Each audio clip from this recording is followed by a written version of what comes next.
सभी को जय तारण तरण। अखिल भारतीय तारण तरण जैन युवा सभा के तत्वाधान में संचालित आओ चले तारणमी पाठशाला के अंतर्गत हम सब उपदेश शुद्धसार में दर्शाए गए 57 भावक भावों की चर्चा कर रहे हैं, जिसमें अपन ने 5 भावों की चर्चा पूर्व में की है। आज अपन 6वां भाव भाव कर्म भाव और 7वां भाव द्रव्य कर्म भाव, इन दोनों भावों की चर्चा करेंगे, क्योंकि दोनों एक दूसरे के पूरक हैं।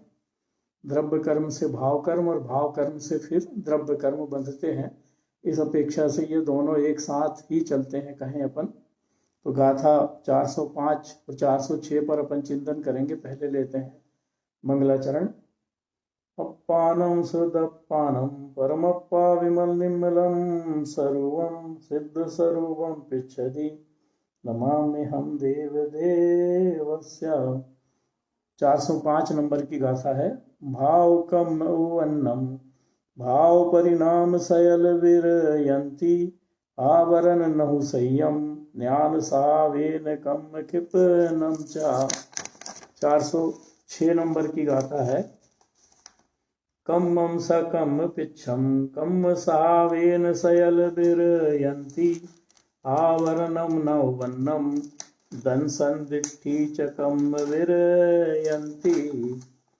तो ये 405 और 406 नंबर की गाथा में अपन पहले 406 नंबर की गाथा देखते हैं, द्रव्य कर्म। क्योंकि द्रव्य कर्म से भाव कर्म और भाव कर्म से वापस द्रव्य कर्म, ये क्रम चल रहा है और अनादिकाल से चल रहा है कि हम जब भी कोई चिंतन करते हैं, जब भी कोई हमारे भाव होते हैं, तो उन भावों के निमित्त से फिर हमारे आत्मा के प्रदेशों से नए कर्म जुड़ जाते हैं। जो कर्म जुड़ते हैं उनको द्रव्य कर्म कहते हैं। वही द्रव्य कर्म जब स्थिति पकने पर उदय में आते हैं तो उनके निमित्त से हमारे भाव होते हैं। तो ऐसे द्रव्य कर्म और भाव कर्म की अपन पहले चर्चा कर चुके हैं कि कैसे हमारे कर्म बनते हैं। कि जब हम कोई भाव करते हैं तो भाव करने में कोई ना कोई कसाय निमित्त रहती है, मतलब किसी ना किसी कसाय के निमित्त से ही हम भाव करते हैं, चाहे वो मंद हो चाहे तीव्र हो। और जब हम कसाय भाव करते हैं या भाव करते हैं तो चूंकि वो भाव हमारा स्वभाव नहीं है, हमारा वो विभाव परिणमन है, और विभाव परिणमन बिना कसाय भाव के होता नहीं है। स्वभाव परिणमन मतलब हम अपने स्वरूप की ओर दृष्टि कर लें, और विभाव परिणमन माने हम अपने स्वरूप से बाहर हमारी दृष्टि हो। जैसे कमलवती जी की 6वें नंबर की गाथा में है, कम स्वभाव संक्षिपनम उत्पत्ति खिपी दृष्टि स्वभावम।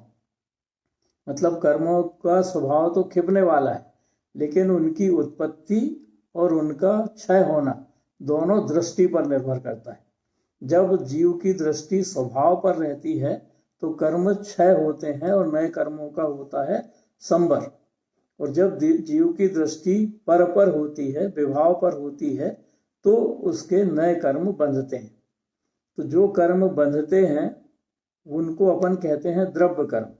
जब हम भाव करते हैं तो भाव करने पर योग के निमित्त से हमारे शरीर में स्पंदन कह लें, कंपन कह लें, वाइब्रेशन कह लें, स्पंदन होता है। और उन कर्मों के, उन भावों के निमित्त से जब हमारे शरीर में स्पंदन होता है तो हमारे शरीर में स्पंदन की तीव्रता या मंदता के आधार पर कार्बन वर्गना के जो पुद्गल परमाणु हैं उनमें स्पंदन होता है, और तीव्रता और मंदता के आधार पर वो कर्म परमाणु कर्म रूप परिवर्तित होते हैं, और कर्म रूप परिवर्तित होकर हमारे आत्मा के प्रदेशों से बंध जाते हैं।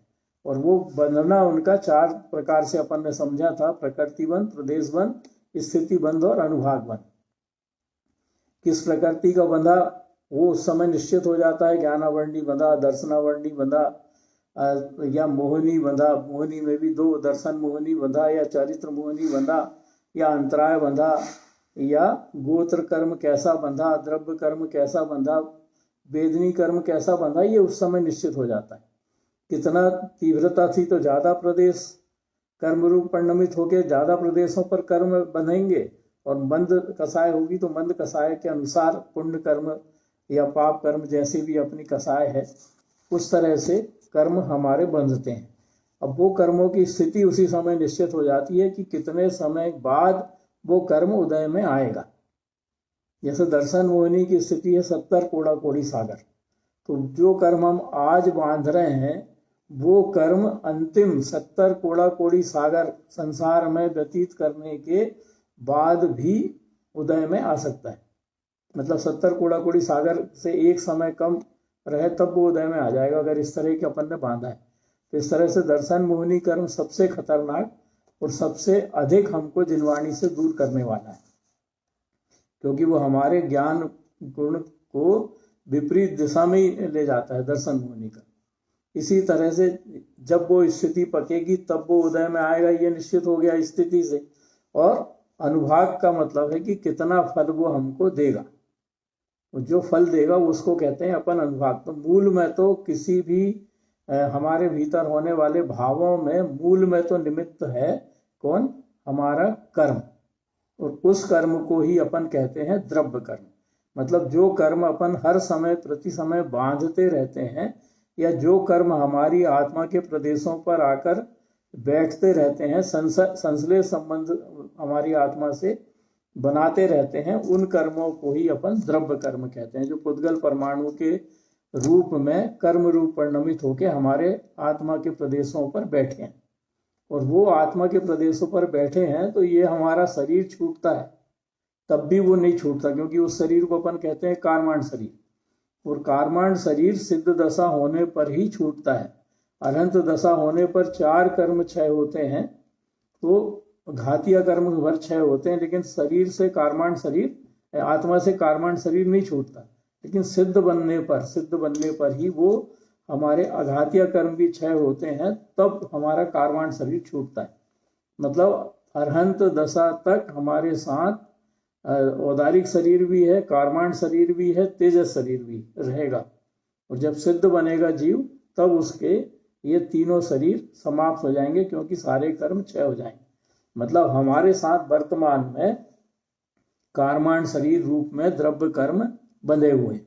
उन द्रव्य कर्मों की स्थिति जब जब पकती है, मतलब जब जब उन कर्मों की जैसी जैसी स्थिति पकती है, वैसे वैसे वो कर्म उदय में आते हैं। जैसे नाम कर्म की स्थिति जब पकती है, एक शरीर हमारा छूटता है और दूसरे शरीर में हम जाते हैं, तो उस समय नाम कर्म के उदय अनुसार हमारे शरीर का निर्माण होता है। तो वो निर्माण में हमने जैसा नाम कर्म बांधा है उसके अनुसार हमारे शरीर आकार लेता है। 5 संस्थान अपन ने पढ़े थे, तो उन संस्थान के अनुसार हमारा शरीर आकार लेता है। अंगोपांग नाम कर्म के अनुसार हमारे शरीर के अंग और उपांग बनते हैं। इंद्रिय पर्याप्ति के निमित्त से इंद्रियां हमारी बनती हैं, क्योंकि एक इंद्री जब जीव रहेगा तो उसके केवल स्पर्शन इंद्री रहेगी, मतलब बाकी 4 इंद्रियां रहेंगी नहीं। 2 इंद्री रहेगा तो स्पर्शन और रसना भर उसकी रहेगी, बाकी इंद्रियां रहेंगी नहीं। 3 इंद्री रहेगा तो स्पर्शन रसना घ्राण रहेगी, बाकी 2 नहीं रहेंगी। अगर 4 इंद्री है तो स्पर्शन रसना घ्राण और चक्षु रहेगी, कर्ण इंद्री नहीं रहेगी। और 5 इंद्री है तो कर्ण भी रहेंगे, लेकिन असंगी है तो मन नहीं रहेगा। और अपन जैसे संगी हैं 6 पर्याप्ति सहित, तो हमारे 5 इंद्रियां भी हैं, मन भी है। भाषा पर्याप्ति के कारण हमारी भाषा भी हम बोल रहे हैं।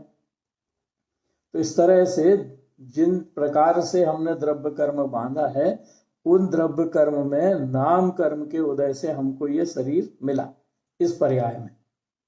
और वो नाम कर्म ऐसा नहीं है कि शरीर बन गया उसके बाद खत्म। नाम कर्म का उदय तो लगातार चलता है और उसके अनुसार हमारे शरीर में परिवर्तन भी होते रहते हैं, और उन परिवर्तन में भी निमित्त वो नाम कर्म ही है। मतलब मैं कहूँ कि मैं अच्छा भोजन कर रहा हूँ, मैं भक्ष खा रहा हूँ, मैं अभक्ष नहीं खा रहा हूँ, इसलिए मेरा शरीर सुंदर है, तो ऐसा नहीं है। जो रचना बहन जी का प्रश्न था उसमें मूल में तो कारण कर्म ही है, क्योंकि जीव की होनहार जब खोटी होती है तभी वो अभक्ष का सेवन करता है, तभी वो पाप में रत रहता है, और तभी वो सब प्रकार के कर्मों में लिप्त रह के सब प्रकार के पाप कर्मों में लिप्त रहता है। और उसी निमित्त उस समय जब उसके असाता वेदनी का उदय आता है, तो उसके असाता वेदनी के उदय में अशुभ नाम कर्म के साथ उसके शरीर में व्याधियां आती हैं, और वो व्याधियों में वो ही जीव बदला लेने आते हैं जिनको अपन ने कभी परेशान किया है। तो ऐसा मूल में तो कर्म ही है, और निमित्त तो उसमें ये अपन कह सकते हैं कि बाहर का उसका भक्ष अभक्ष के सेवन का विचार न रहना। तो अब द्रव्य कर्म अपन ने बांधे हैं, तो द्रव्य कर्म प्रति समय बंध रहे हैं, अभी भी बंध रहे हैं। अपन जब बोल रहे हैं तब भी बंध रहे हैं, और मन में विकल्प चल रहे हैं, बोल नहीं रहे हैं तब भी बंध रहे हैं, क्योंकि मन हमारा कभी भी शांत रहता नहीं।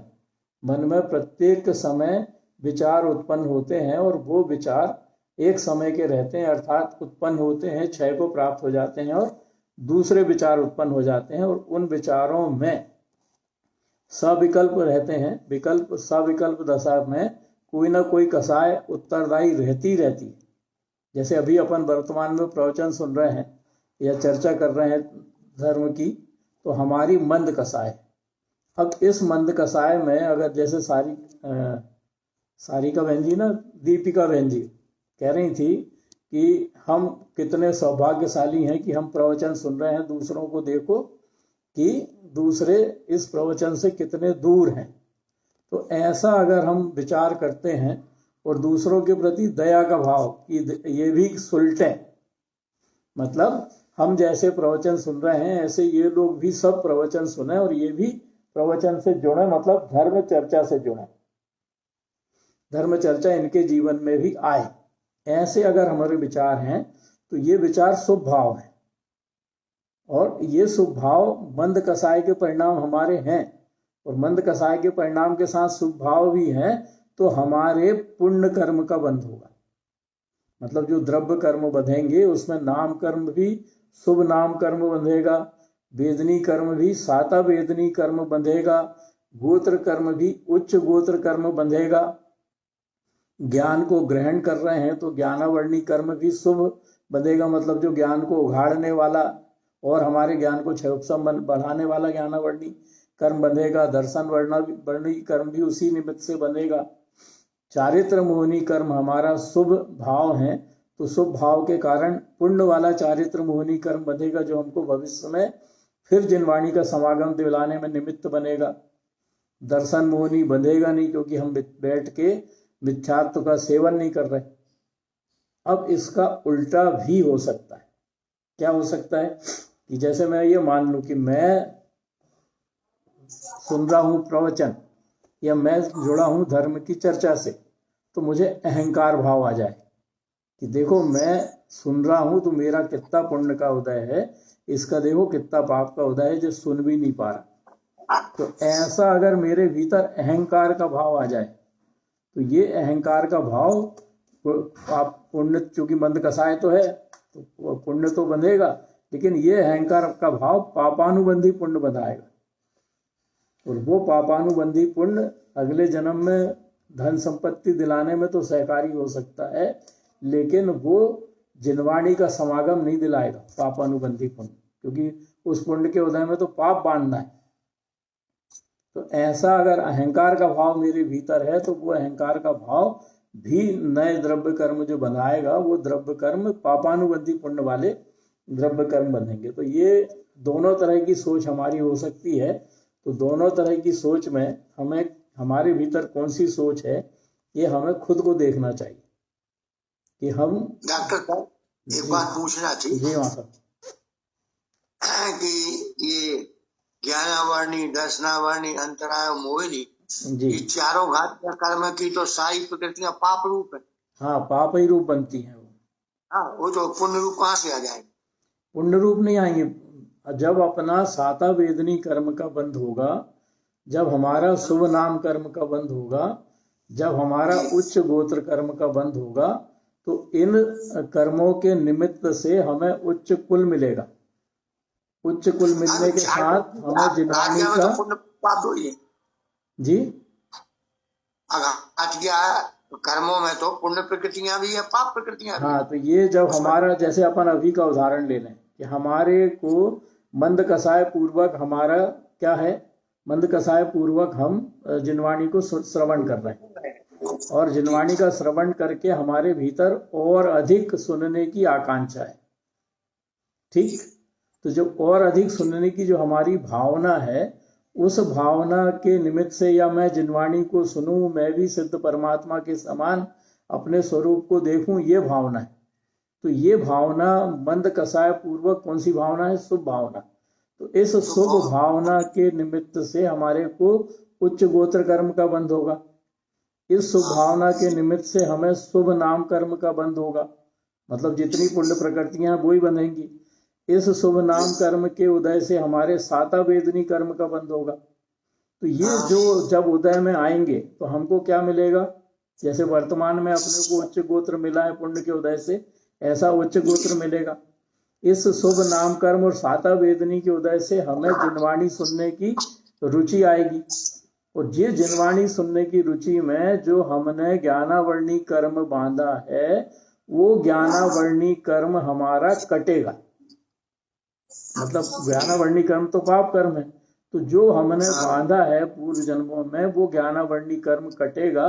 मतलब हमारे ज्ञान का क्षयोपशम बढ़ने में ये सब सहकारी बनेंगे। इस अपेक्षा से अपन कहते हैं कि ज्ञानावर्णी कर्म का क्षयोपशम बढ़ेगा। है तो वो पाप प्रकृति है, उसकी पाप कर्म ही बनता है। मतलब ये चार कर्म बंधे मतलब पाप बंधा। तो वही मैंने जो कहा था बाद में कि अगर मेरे भीतर ये अहंकार का भाव है कि मैं जिनवाणी सुन रहा हूं, मेरे घर के दूसरे लोग तो जिनवाणी की तरफ देख भी नहीं रहे, और मैं सुन रहा हूं मतलब मैं इनसे अच्छा, ऐसा अगर अहंकार का भाव है तो उसमें फिर ज्ञानावर्णी कर्म बंधेगा, पाप कर्म वाला। और मैं सुन सकता हूं ऐसा मेरा भाव है तो मेरे को दर्शन मोहनी भी बंधेगा। दर्शन मोहनी के साथ मेरे को चारित्र मोहनी भी बंधेगा, और अंतराय कर्म भी बंधेगा, क्योंकि मैं अपने ज्ञान का अहंकार कर रहा हूं, तो अंतराय कर्म भी उसी निमित्त से जो बनना है वो बंधेगा। बिल्कुल बंधेगा। तो ऐसे द्रव्य कर्म जो बंधते हैं वो काय के कारण बंध रहे हैं? मेरे भाव के कारण। ये कसाय भाव के कारण। डॉक्टर साहब जी जयता। या अपन ऐसा भी कह सकते हैं कि हमारी जो पाप प्रकृतियां हैं उनमें अपकर्षण हो सकता है। अपकर्षण ही तो होता है जब साता वेदनी कर्म उच्च गोत्र बनता है, तो उनमें अपकर्षण, हालांकि अपकर्षण कहा जाता है जब जीव अपने ज्ञान स्वभाव में रमण करे, लेकिन शुभ भाव करने से अपकर्षण होगा कि नहीं? शुभ भाव करने से बहन जी मुझे तो मतलब सिद्धांत में तो कहीं ऐसा मेरे पढ़ने में नहीं आया कि शुभ भाव करने से अपकर्षण होता है। लेकिन चूंकि सारे जितने भी लोग प्रवचन में कहते हैं तो वो यही कहते हैं कि हमारे शुभ भाव रहेंगे तो कर्म का अपकर्षण होगा। मैं उसको ऐसी भाषा में कहता हूँ कि जब हमारे असाता वेदनी का उदय आता है, और असाता वेदनी का उदय आने पर अगर हम उसको बिना विचलित हुए उस कर्म को भोग रहे हैं तो फिर उसका अपकर्षण हो सकता है। और अगर हमारे भीतर जरा सा भी हलन चलन है, मतलब संक्लेश परिणाम है, तो अपकर्षण होना संभव नहीं है। अपकर्षण होना तभी संभव है। यूं कह सकते हैं कि मतलब अपने आत्मश्रद्धा के बल से करेंगे तो फिर होगा। हाँ भाई, जब मैं साता वेदनी से मतलब मेरा कहने का अर्थ यही है कि मेरे बीमारी आई किसमें? मेरे शरीर में। तो मैं उसको साता से कब भोगूंगा? मैं उसको साता से तभी भोगूंगा जब मैं शरीर को अपने से भिन्न देखूंगा, और शरीर को भिन्न अपने से तभी देखूंगा जब मैं अपने आत्म स्वरूप पर दृष्टि करके दृढ़ता से ये विचार करूंगा कि मेरा शरीर अलग है, मैं अलग हूं। मेरे जो कर्म उदय में आए हैं वो मेरे शरीर को तो कष्ट दे सकते हैं लेकिन मुझे कष्ट नहीं दे सकते। ऐसे भाव पूर्वक जब मैं कर्मों को भोगूंगा तब उनका अपकर्षण होना संभव है जी। नहीं तो उसके अलावा तो कोई कारण नहीं है कि उनका अपकर्षण हो पाए। तो अपन देखते भी जी बहन जी जयता। ये मैं बता रही कि साता वेदनी से साता वेदनी तो कैंसर था, मतलब गले से थोड़े बाजू में, बाहर का कैंसर था। हाँ और वो एक मतलब पढ़ी लिखी नहीं थी, दृढ़ सिद्धांत अटूट था। और मतलब उनको इतनी वेदना होती थी तो वो हमेशा ही कहती थी कि मैंने आलू बच्चों को बना के खिलाई, वो जीव मेरे मतलब कैंसर के रूप में आए। बराबर। और उन सुनील को उन्होंने 2.5 महीने रोक के रखी कि तू मेरी समाधि करा के ही जाएगा। जी जी। बाद में एक दिन क्या हुआ, मतलब उनका अंत आने के पहले 20 दिन की बात है कि वो उनको मतलब पैरालिसिस अटैक आया। वो उठ के बाथरूम जा रही थी, 97 साल की थी। जी तो उनको जिस भाग में कैंसर था उसी भाग में पैरालिसिस अटैक आया और वो जगह शून्य हो गई जी। और उनका पूरा दर्द समाप्त हो गया। बराबर। उस समय मुक्तानंद महाराज जी थे वहाँ बरसाबास में। तो उनको बुलवाई उनने और उन्होंने मतलब उन्होंने बोली कि मेरे को कुछ दो। तो महाराज जी बोले मेरे पास सिर्फ 7 है, क्या चाहिए। तो उन्होंने उस समय उनसे 7वीं प्रतिमा का संकल्प लिया था। अच्छा अच्छा। और उसके मतलब 20 दिन बाद उनका अंत हो गया। अपकर्षण तो मतलब हुआ ना, उनके कर्मों का अपकर्षण हुआ। असाता थी, वो असाता को उन्होंने मतलब साता में बदली। वो पूरे दिन भर 24 बार नमोकार मंत्र की जाप करती थी। मतलब गिनती थी एक एक तीर्थंकर के नाम से, भले ही वो मतलब वो कहती थी कि मैं वो चीज से नहीं कह रही हूँ पर मेरा मन इसमें लगा रहे, दुख में ना जाए। तो उनको हमने मतलब पूरे समय बोल बोल के माला रख लेती थी और जाप करती थी।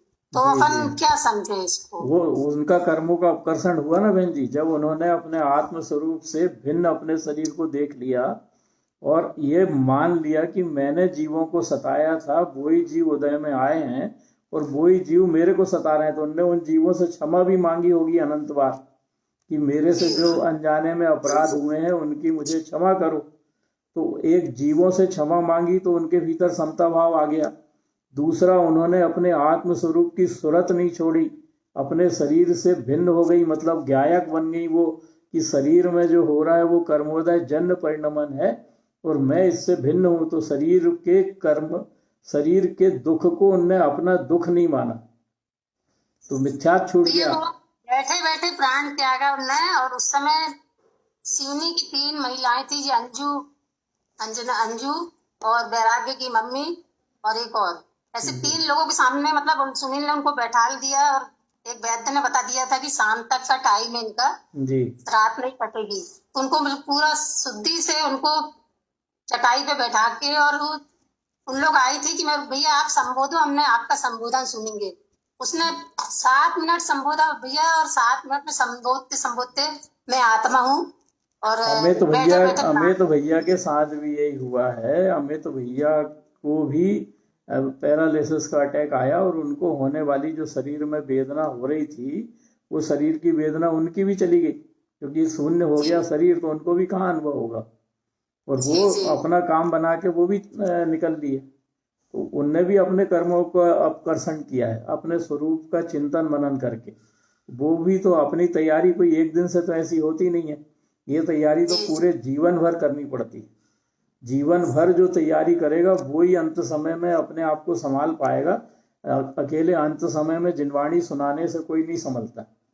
और अपन कर्मों के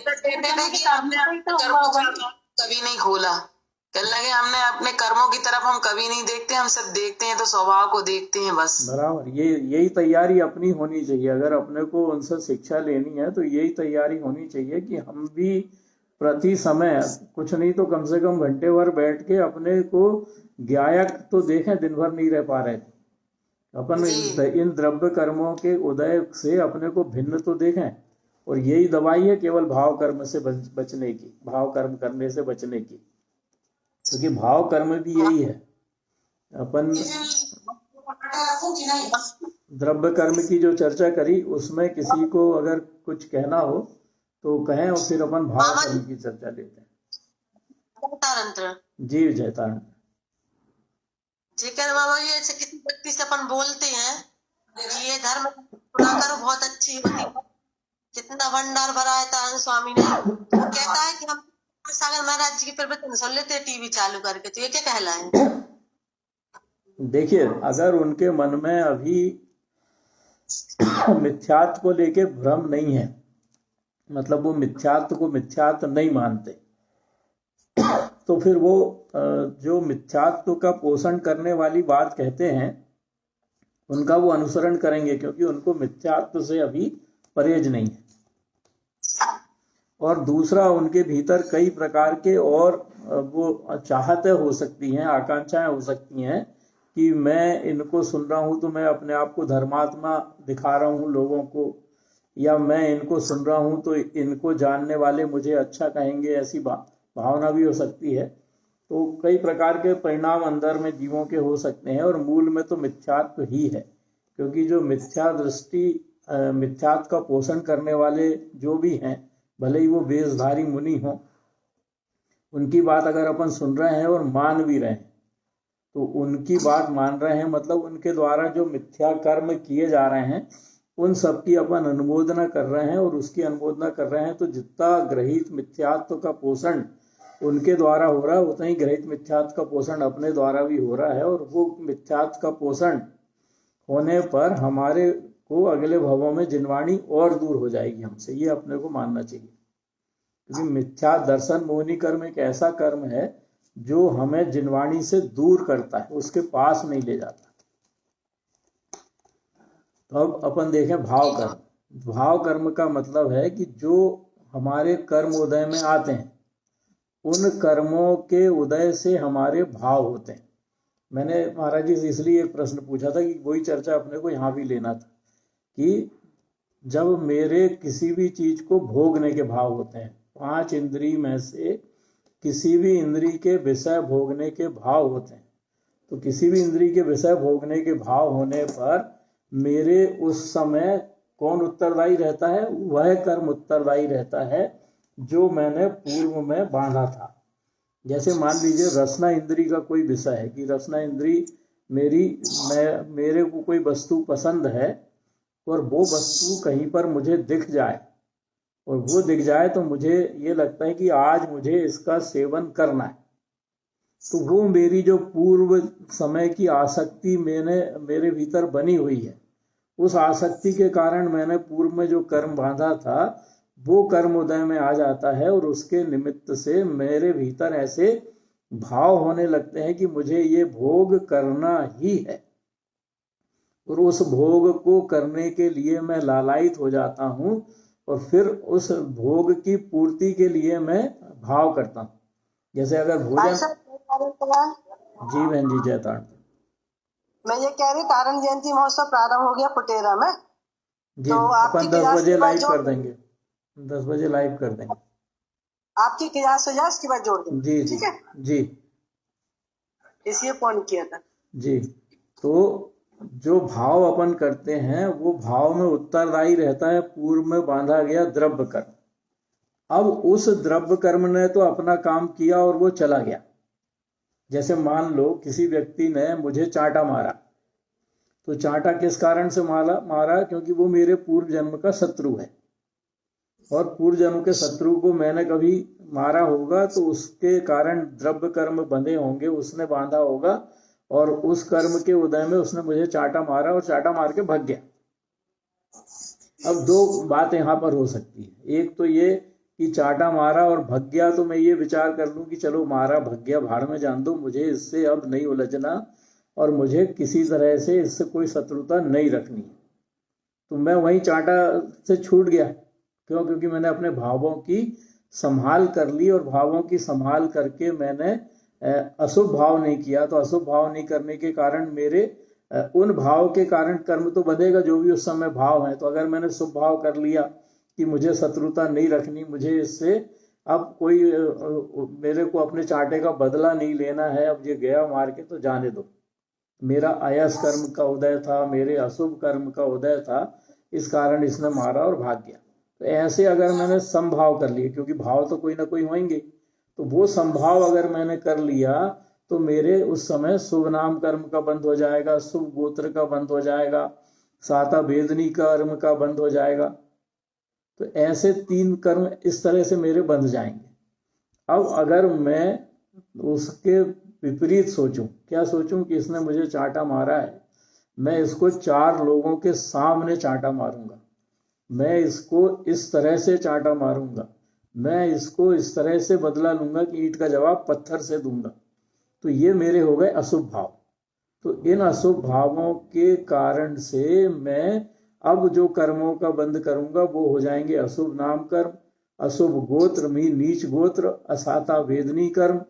और मेरे को ये भ्रम है कि मैं मारूंगा, तो ये मैं मारूंगा वाला जो भाव है वो बनाएगा दर्शन मोहनी कर्म। मैं कुछ कर सकता हूं इसके कारण बंधेगा मेरा चारित्र मोहनी कर्म। ये है अज्ञान भाव कि मैं मारूंगा तो इसके कारण बंधेगा ज्ञानावर्णी कर्म, ज्ञानावर्णी के साथ बंधेगा दर्शनावर्णी कर्म। तो मैं मारूंगा मतलब उसके किसी कार्य में अंतराय डालूंगा, तो ये अंतराय कर्म का बंध बनेगा। तो ऐसे मेरे भावों के आधार पर शुभ कर्म बंधेगा या अशुभ कर्म बंधेगा। तो ऐसे ही जब द्रव्य कर्म उदय में आते हैं तो उन द्रव्य कर्म के उदय में मैं भाव करता हूं और उन भावों को करने का अधिकार मेरे पास है कि मैं शुभ भाव करना चाहता हूं या अशुभ भाव करना चाहता हूं। मतलब मेरा पुरुषार्थ है वो कि मैं अशुभ में जाना चाहता हूं या मैं शुभ में जाना चाहता हूं, यह मेरा पुरुषार्थ है। तो ऐसा पुरुषार्थ मेरे भीतर जो करने का है वो पुरुषार्थ में कौन सा करता हूं मेरे ऊपर निर्भर करता है। अर्थात मैं कैसे भविष्य में कर्म बांधना चाहता हूं, जैसे कर्म में बांधना चाहता हूं वैसे कर्म बंधेंगे। जैसे मान लीजिए कि मेरे को आज खूब बहुत सारे व्यंजन खाने की इच्छा हो रही है, तो मैंने घर में आदेश दे दिया ये भी बनाओ, ये भी बनाओ, ये भी बनाओ, ये भी बनाओ। तो अब ये लक्षण जिसमें मैंने बहुत सारी चीजें बनाने का आदेश दे दिया या जो बना रहा है उसी के मन में आया कि ये आज खाना है, तो उसने आज 4 प्रकार के व्यंजन की जगह 10 प्रकार के व्यंजन बना लिए। तो उसमें जो आरंभ होगा वो आरंभ सामान्य भोजन बनने में जो आरंभ होता है उसकी तुलना में ज्यादा होगा कि कम होगा? ज्यादा आरंभ होगा। और ऐसा रोज रोज अगर होता चले तो ये बहु आरंभ वाली क्रिया हो गई। इसी तरह मेरी एक फैक्ट्री है, एक फैक्ट्री की जगह मेरा विचार होना कि नहीं अब एक का तो काम चल रहा है दूसरी और खोल लूं, दूसरी खोल ली, फिर काम अच्छा चल रहा है तीसरी खोल लूं। एक दुकान है तो विचार चल रहा है दूसरी दुकान कर लूं, 2 दुकान हो गई तो तीसरी कर लूं, या अपने व्यापार को और बढ़ा लूं, दुकान को चौड़ी कर लूं, या 1 एकड़ खेती है तो 10 एकड़ खेती कर लूं। तो ये सारी क्रियाएं काय में आएंगी? बहु आरंभ में। और बहु आरंभ के साथ मेरे भाव बहु परिग्रह के भी होंगे, क्योंकि जब खेती बढ़ाना चाह रहा हूं तो भी बहु परिग्रह। अपने जेवर 10 हैं, 10 के बाद 10 और बनाना चाह रहा हूं तो बहु परिग्रह। एक दुकान की 3 कर रहा हूं तो बहु परिग्रह। एक दुकान की 5 दुकान, एक फैक्ट्री की 3 फैक्ट्री कर रहा हूं तो भी बहु परिग्रह। और वो जितना आगे आगे बढ़ूंगा उतना ज्यादा आरंभ, मतलब मेरे बहु आरंभ के और बहु परिग्रह के परिणाम होंगे। तो इन बहु आरंभ और बहु परिग्रह के भावों में मैं प्रति समय उलझा रहूंगा। कैसे दुकान बढ़ाऊं उसमें उलझा रहूंगा। लोभ मेरे भीतर है, कैसे दुकान से पैसा कमाऊं, तो वो लोभ में उलझा रहूंगा। लोभ की पूर्ति नहीं होगी तो मायाचारी भी करूंगा, मायाचारी करूंगा कि मैं ऐसे बढ़ाऊं, ऐसे नहीं तो ऐसे बढ़ाऊं। किसी भी तरह से उसको पूरा करना चाहूंगा, पूरा नहीं होगा तो मान कसाय खड़ी होगी कि मैं इतना पैसे वाला या मैं ऐसा तो मैं क्यों नहीं कर सकता। तो फिर क्रोध आएगा तो वो क्रोध किसी ना किसी पे निकलेगा। तो ऐसे तीव्र कसाय के परिणाम बहु आरंभ और बहु परिग्रह में मेरे होंगे। तो वो तीव्र कसाय के परिणाम जो बहु आरंभ और बहु परिग्रह के होंगे वो कहलाते हैं रौद्र ध्यान। तो अब बताओ मुझे कौन सी गति मिलेगी अगर मेरे ऐसे परिणाम चल रहे हैं तो? बहु आरंभ है, नरक आयु का बंध होता है बहु आरंभ बहु परिग्रह में। तो मैंने जो भाव किए उन भावों के कारण मैंने काय का बंध किया? नरक गति का। मतलब अशुभ नाम कर्म बांधा, हुंडक संस्थान बांधूंगा, उसमें अशुभ अंगोपांग नाम कर्म बांधूंगा, मतलब बेडोल शरीर मिलेगा जाके नरक गति में। नरक गति माने नीच गोत्र का बंध करूंगा रौद्र परिणाम के कारण, तो वो नीच गोत्र मिलेगा। मतलब वहां पर नरक गति में तो खैर गोत्र की कोई बात ही नहीं होती, लेकिन नीच भाव करके जाऊंगा मैं नरक गति में।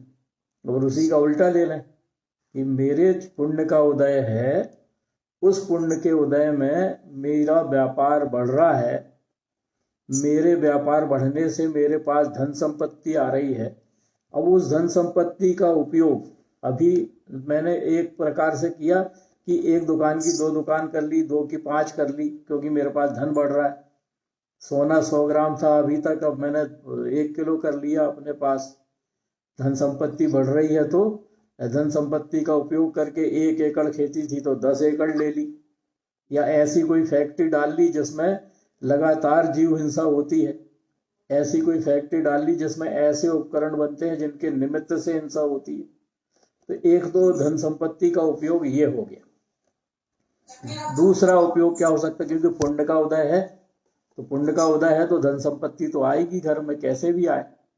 तो अब अगर मेरे पास एक दुकान है और मेरे पास पुण्य के उदय से धन संपत्ति आ रही है, तो मैंने उस दुकान का एक रेट कर दिया, चाहे मैं 10% मुनाफा लूं, चाहे 20% मुनाफा लूं, लेकिन मैंने निश्चित कर दिया कि इससे ज्यादा मुनाफा मैं लूंगा नहीं। तो मेरे भीतर जो मायाचारी थी कि कोई ग्राहक ऐसा उल्टा सीधा आ गया जिसको मैं बेवकूफ बना देता था, तो अब मेरी वो मायाचारी खत्म हो गई। खत्म नहीं हुई पर कम हो गई, मंद हो गई।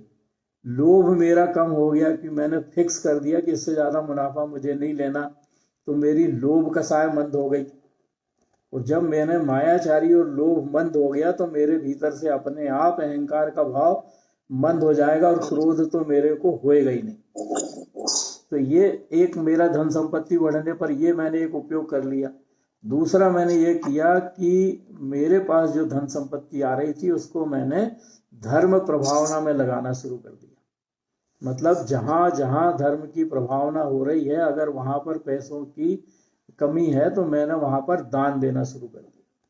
जो कर सकता हूं, मैंने पाठशालाएं खुलवा दी, मैंने धर्मशालाएं खुलवा दी, मैंने गरीबों को कंबल बांटना शुरू कर दिया, मैंने उस धन का उपयोग मतलब शुभ कार्यों में करना शुरू कर दिया।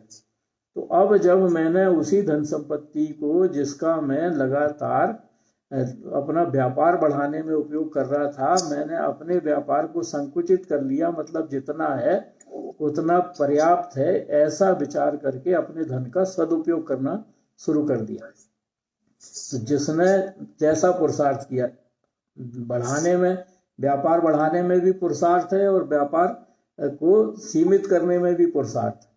जब व्यापार बढ़ा मतलब वो बहुआरंभ बहुपरिग्रह की श्रेणी में आ गया और अब मैंने अपने को सीमित कर लिया। मेरा धंधा छोटा नहीं हुआ है, मेरे पास धन आना सीमित नहीं हुआ है, लेकिन मैंने अपने लिमिट कर ली कि इससे ज्यादा मैं नहीं लूंगा और उसके बाद भी आ रहा। तो मेरी भावना तो अंदर से हो गई अल्प आरंभ की, मतलब मैंने व्यापार बढ़ा नहीं रहा। तो अब अल्प आरंभ और अल्प परिग्रह की मेरी भावना हो गई। तो ऐसे में मैं क्या करूंगा, अब जब मेरे भीतर दान की भावना है, अल्प आरंभ अल्प परिग्रह की भावना है, तो कौन सी गति का बंद होगा मेरा?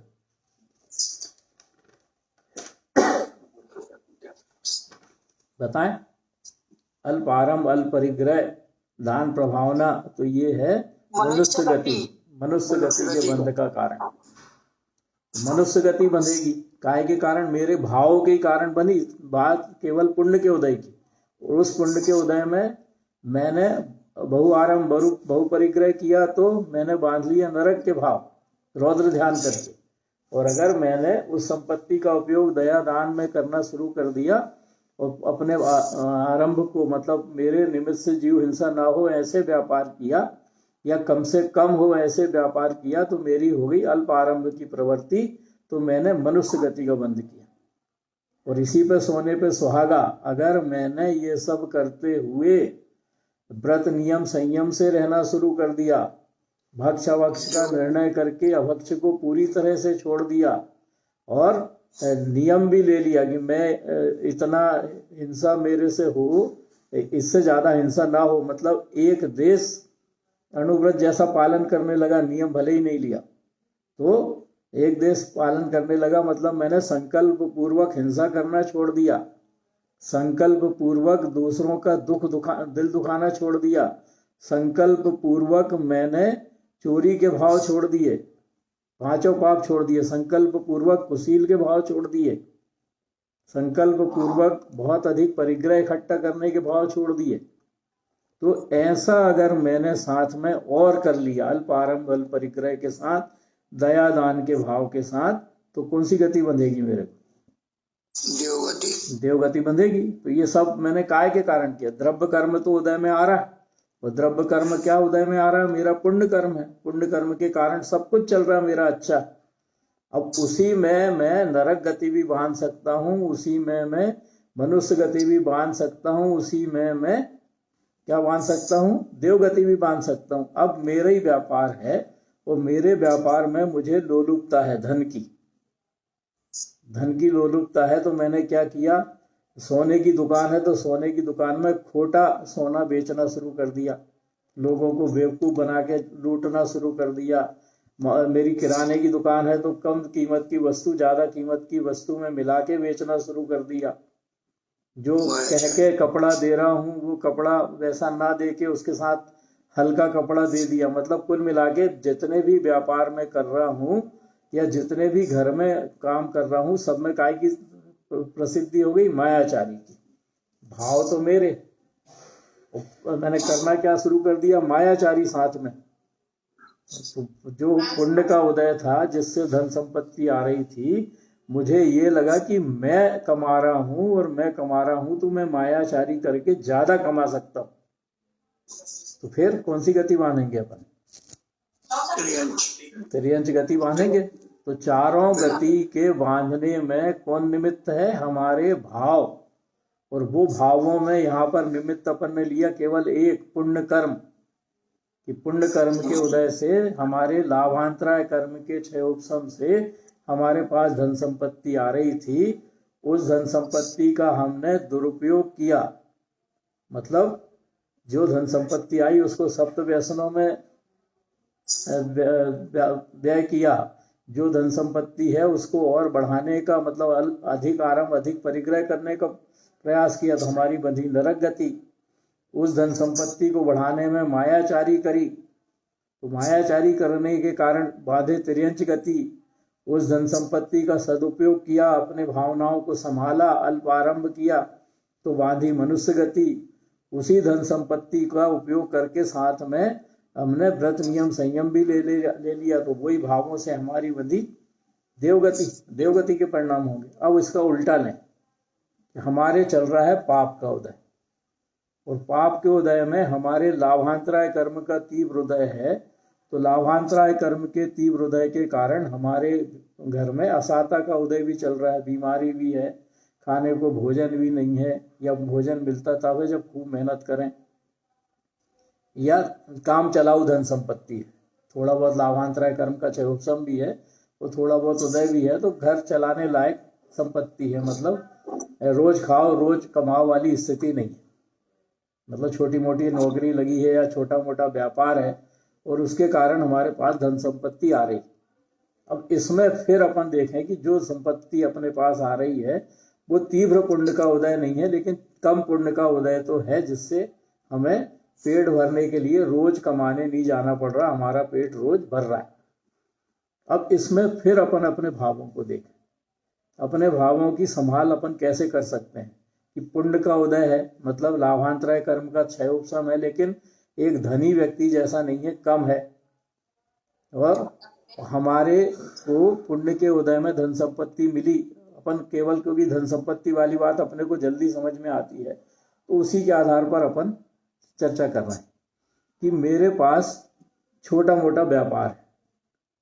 तो अब मैं विचार कर रहा हूं कि दूसरे को देख रहा हूं, मैं मेरे से बड़े व्यापारी को देख रहा हूं कि ये बड़ा व्यापारी धंधा कर रहा है, तो ये इसी धंधे में इतना कमा रहा, और मैं उसी धंधे में, चूंकि मेरे पास उतना व्यापार का साधन नहीं है, तो मैं उसकी तुलना में कम कमा रहा।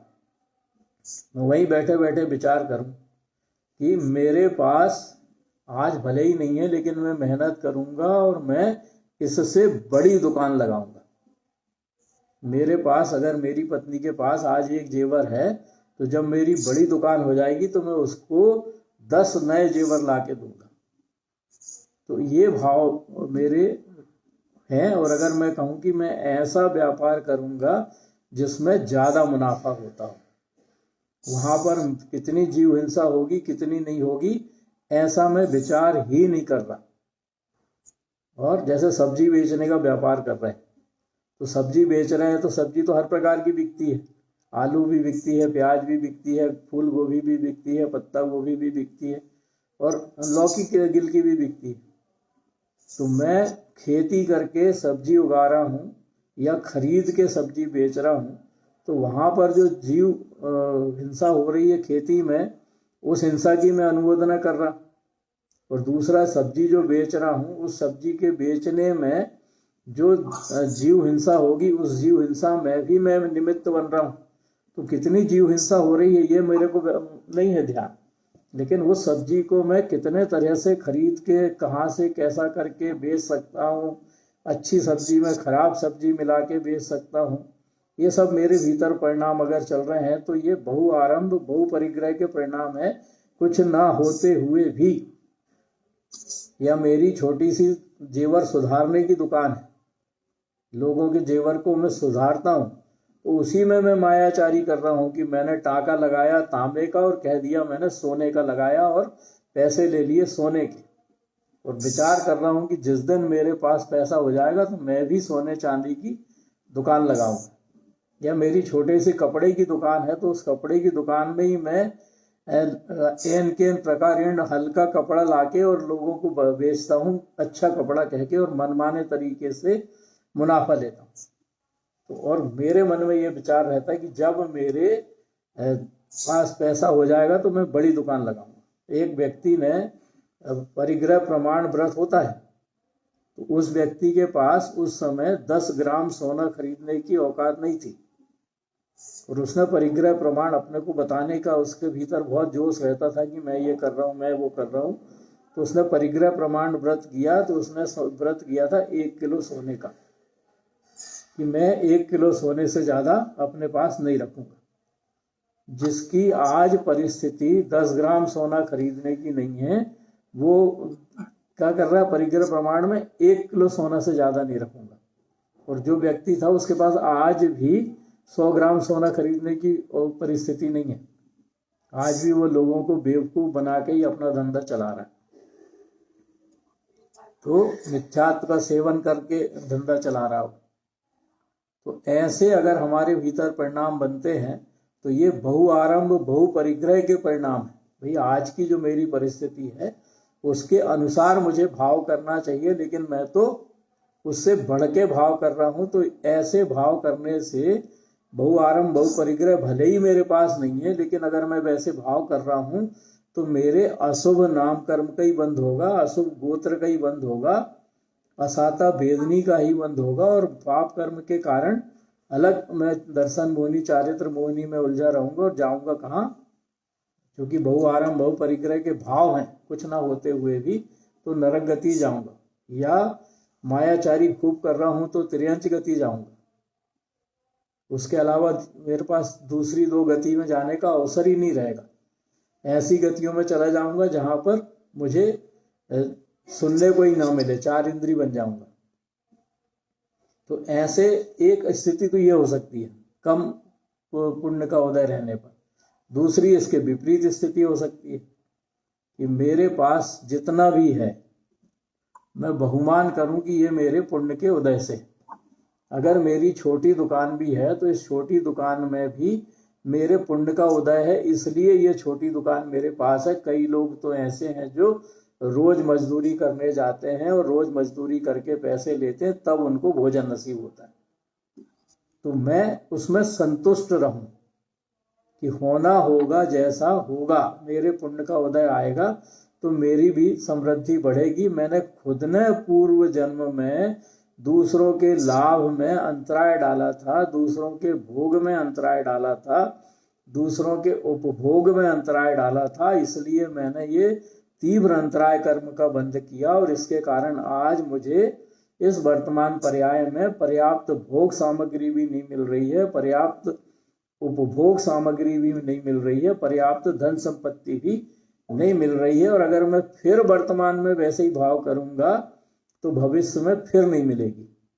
तो ऐसा विचार करके कम पुण्य के उदय में भी मैं समता भाव में रहूं, तो जो कुछ भी मेरे पास है उसमें से कुछ ना कुछ मेरी दान करने की भावना भी रहेगी। तो मेरे ऐसे भावों के कारण मेरे परिणाम चूंकि अल्प आरंभ अल्प परिग्रह के रहेंगे, मंद कसाय के रहेंगे, और धर्म से मैं जुड़ा रहूंगा, या धर्म को चूंकि मैं मान रहा हूं, पाप के उदय पुण्य के उदय का मैं निर्णय कर रहा हूं, मतलब मुझे जिनवाणी रुचिपूर्ण लग रही है, जिनवाणी को सुन के मैं अपने भावों की संभाल कर रहा हूं, तो मेरे अपने आप मनुष्य गति के परिणाम कहलाएंगे। मतलब मैं शुभ नाम कर्म बांधूंगा, ऊंच गोत्र कर्म बांधूंगा, साता वेदनी कर्म बांधूंगा, तो उसके कारण मुझे भविष्य में फिर जिनवाणी का समागम मिलेगा। और अगर मैं उसके साथ जो मेरा अल्प आरंभ अल्प परिग्रह मेरे पास है उसमें संतुष्ट होके और दया दान के भाव करने के साथ साथ भी मैं व्रत नियम संयम से रहना शुरू कर देता हूं, अर्थात रौद्र ध्यान के परिणाम नहीं करता, संकल्प पूर्वक 5 पापों को नहीं करता, व्रत से रहता हूँ, भक्षवक्ष का निर्णय करता हूँ, रात्रि में मेरे निमित्त से हिंसा ना हो, ऐसे भाव करता हूँ, तो मेरे इस अल्प आरंभ अल्प परिग्रह के साथ भी काय का बंध होगा, देवगति का बंध होगा। और चूंकि मेरे पास मिथ्यात्व का पोषण नहीं है तो वैमानिक देव ही बनूंगा, भवनात्रिक में नहीं जाऊंगा। डॉक्टर साहब प्रणाम।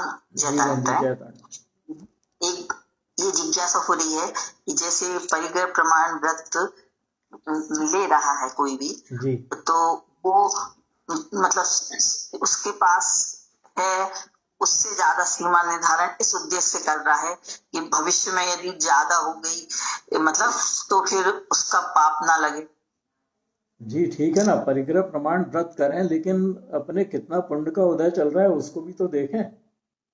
ये मेरे पुण्य का उदय चल रहा है कि मेरे पास बिना कुछ करे भी कोई ना कोई निमित्त से धन संपत्ति आ रही, तो मेरे पुण्य का उदय। लेकिन उस पुण्य के उदय में मैं ये भी तो विचार कर सकता हूँ कि अगर मेरे पास धन संपत्ति बढ़ेगी तो मैं उसका उपयोग दान दया के भाव में, धर्म भावना के भाव में क्षेत्र में करूंगा।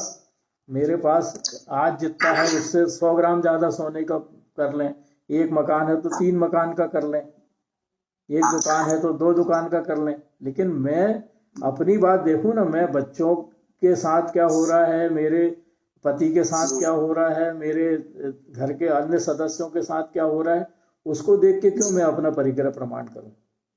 मैं तो मेरा करूं कि मैं आलोक जी जी जी भैया जी, मैं ये कहना चाह रहा हूँ कि परिग्रह प्रमाण करना आवश्यक है, धर्म की शास्त्र की भाषा है और उससे मैं विपक्ष में नहीं हूँ जी, पर मैं उससे ज्यादा एक अपने आप को जो करता हूँ कि मेरी आसक्ति कितनी कम करी मैंने, उसी के आधार पर तो परिग्रह प्रमाण होगा।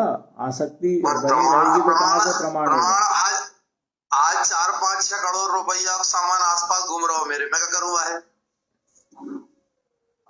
मैं कहाँ फेंक दूंगा मैं। नहीं, मैं ये नहीं कह रहा भैया जी, मैं ये कह रहा हूँ कि अगर मेरे जीजी भाई के संबंध में बोलने का भाव आ गया मेरा, मेरे पूरे परिवार के पास 5-6 करोड़ रुपए का मैं हूँ भी धनी हूँ, 10 करोड़ का धनी हूँ, तो मेरे अकेले की संपत्ति थोड़ी, वो तो पूरे परिवार के निमित्त से आई है। वो फिर अगर मैं 60 साल का हो गया हूँ तो मैं अपने पर्टिकुलरली मेरी छोटी सी बात कहने में आई, मेरी माँ मुझे 4 कार रखती थी मेरे पास जी, मतलब देखो सबको मालूम इसलिए मैं कह देता हूँ, आज भी मैं 2 कार रख के घूम रहा हूँ, कोई साधक नहीं घूम रहा, मैं घूम रहा हूँ पर मुझे कोई वास्ता नहीं इन चीजों से। वास्ता तो है भैया जी, वास्ता तो है, कार लेके घूम रहा हूँ और कार के निमित्त से इधर उधर जा रहा हूँ, और अगर आवश्यक है तब जा रहा हूँ तो ठीक है, और अनावश्यक है तब भी जा रहा हूँ तो मैं रौद्र परिणामी हूँ। मेरे कार चलाने के निमित्त से जितनी जीवों की हिंसा हो रही है उन जीवों की रक्षा का मेरे भीतर भाव नहीं है। इसी बात को इंगित कर रहा था मैं भी इसी बात से इंगित कर रहा हूँ कि मैं यदि ये चाहूँ कि नहीं यार ये गाड़ी नहीं निकले या ये चाहिए जी, या कि आज मजबूरी है, सामान लेके चलना पड़ता है, वेदियों के काम करा रहे हैं, ज्यादा सामान रहता है तो भैया ये सामान यहाँ से वहां, पर्टिकुलरली मेरे को खुद अकेले जाना पड़ता है दी, तो ऑटो में बैठ के भी चले जाते हैं जी बराबर। मैं अपनी तारीफ नहीं कर रहा हूँ उस बात पे, पर ये बात इनके लिए कह रहा हूँ, जो बहन कह रही हैं, ऐसी बहनें जो भी या भाई लोग बड़े परेशान होते हैं कि हम नियम क्या लें, नियम में बंध के और आसक्ति आ जाए तो शायद ज्यादा खराब है। अपेक्षाकृत सम्मान कितने ही हो, मेरी उससे लगाव, इच्छा या और बढ़ने की तमन्ना, ये आइटम पे अपन अपने आप को बांध लें यदि प्रथम भूमिका में, तो ज्यादा सही कर मुझे लग रहा है, इसलिए मेरे कहने में राग आ गया जी।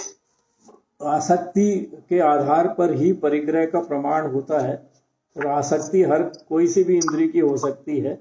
जैसे स्पर्श इंद्रिय की आसक्ति है कि मेरा शरीर सुंदर दिखे, तो मेरा शरीर सुंदर दिखे की आसक्ति में मेरे पास 2 कंगन है तो 4 जोड़ी कर लूं, 2 हार है तो 4 हार कर लूं, 2 की जगह 6 हार कर लूं, या जो भी उपकरण है, जितने भी हमारे शरीर पे आभूषण आते हैं, उन आभूषणों को बढ़ा लूं। तो कईयों की तो इतनी आसक्ति होती है कि किसी ने ये मेरे को पहने हुए देख लिया है तो अब दोबारा ना देखे, तो वो उसको अलग करके तीसरा हार ले लेते हैं। तो ऐसा अगर अपने भीतर है तो अपनी तीव्र आसक्ति है।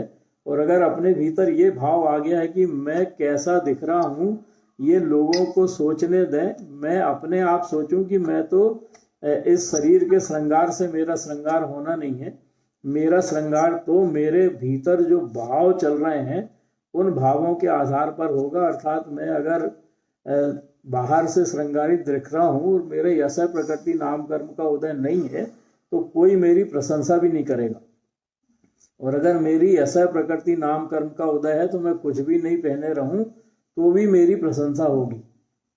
इस तरह से अगर मेरी अपने पास जो सामग्री है उससे आसक्ति घटे, या मेरी एक साड़ी मैंने आज पहन ली तो कल मैं फिर पहन के जाऊंगी तो लोग कहेंगे कि लो इसके पास तो है ही नहीं कपड़े, तो लोग क्या कहेंगे, ये मेरे भीतर से अगर भाव चला जाए तो फिर मेरे पास अगर 10 साड़ी हैं तो मैं उस 10 साड़ी का परिग्रह प्रमाण कर लूंगा, मेरे पास 5 जेवर हैं तो मैं उस 5 जेवर का परिग्रह प्रमाण कर लूंगा।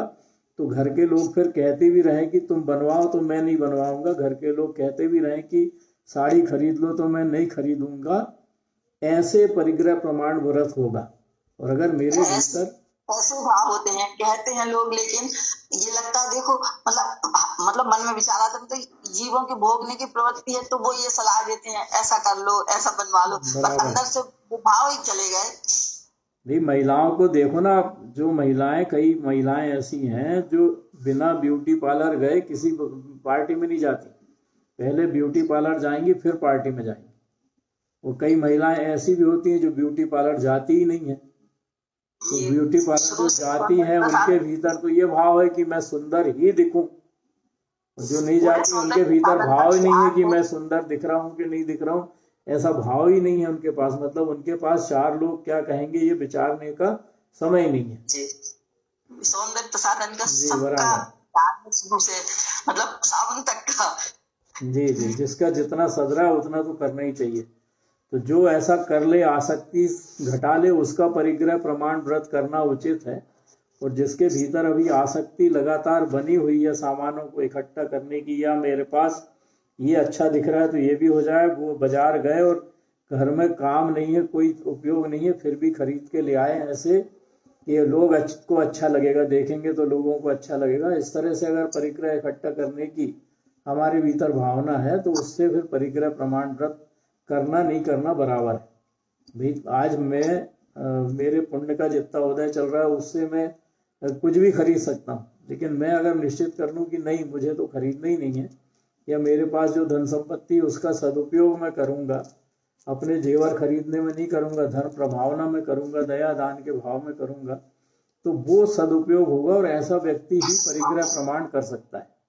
अभी भाव कर्म की चर्चा अपनी पूरी हुई नहीं है, तो अपन अगले समय जब अपने को मिलेगा तब अपन और इसकी चर्चा करेंगे, क्योंकि भाव कर्म तो इतना बड़ा विषय है कि एक एक इंद्रिय के विषय को लेकर अगर अपन चर्चा करें तो ही हमें बहुत चीजें जानने को मिलेंगी। बहुत अच्छी आपकी चर्चा से बहुत सूक्ष्म चर्चा होती है, हर परिणाम पकड़ में आते हैं बहुत अच्छे जी। तो किसी का कोई प्रश्न हो तो अब लेते हैं अपन। भाई साहब, वर्तमान में परिग्रह को ही महत्व दिया जाता है, इसलिए तो उसी की चर्चा हो रही है। इसलिए अपन उसकी चर्चा कर रहे हैं। शादी में आगे मतलब रिश्ते की बात करना है तो परिग्रह को ही प्रमुखता दी जाती है। ऐसे में क्या करना चाहिए? बहन जी, अपने भीतर आसक्ति है अच्छा दिखने की, और वो अच्छा दिखने की आसक्ति में ही अपने भीतर ये पहन के जाऊं की भावना होती है। आप बताओ, किसी दिन शादी हो और आप भूल जाओ लाकर से जेवर लाना, तो फिर जब लाकर से जेवर लाना भूल जाते हैं तब बिना पहने जाते हो कि नहीं है? असल में हमारे भीतर होड़ ये है कि लोग हमें देखें, हमें धनवान माने। मध्य श्रेणी के जो लोग हैं, हम आप जैसे, उनके भीतर यही भावना होती है कि लोग हमको माने तो धनवान। तो लोग मानते नहीं है कि तुम भी धनवान हो, इसलिए अपने को लगता है कि हम दिखाएंगे तो लोग हमको धनवान मानेंगे। एक गाड़ी की 2 गाड़ी घर के सामने खड़ी है तो लोग कहेंगे चलो कुछ तो है इनके पास, 10 प्रकार के जेवर 10 जगह अलग अलग पहन के जाएंगे। एक बात और विशेष दिखती है, जिन लोगों ने सब्जी नहीं बनती, जिनके घर में 4 और 1,000 सब्जी का जिन लोगों ने नियम लिया है, तो अपने आप को धोखा दे रहे हैं कि नहीं दे रहे हैं? दे ही रहे। जीवन में कभी नहीं आना पैसे इतने जी, बराबर दे ही रहे, धोखे ही दे रहे हैं। तो चलिए अपन और चर्चा इसकी करेंगे अगले उसमें। स्तुति लेते हैं। निज निधि निज में बताई, यह अनंत उपकार है, इसके लिए जिन वाणी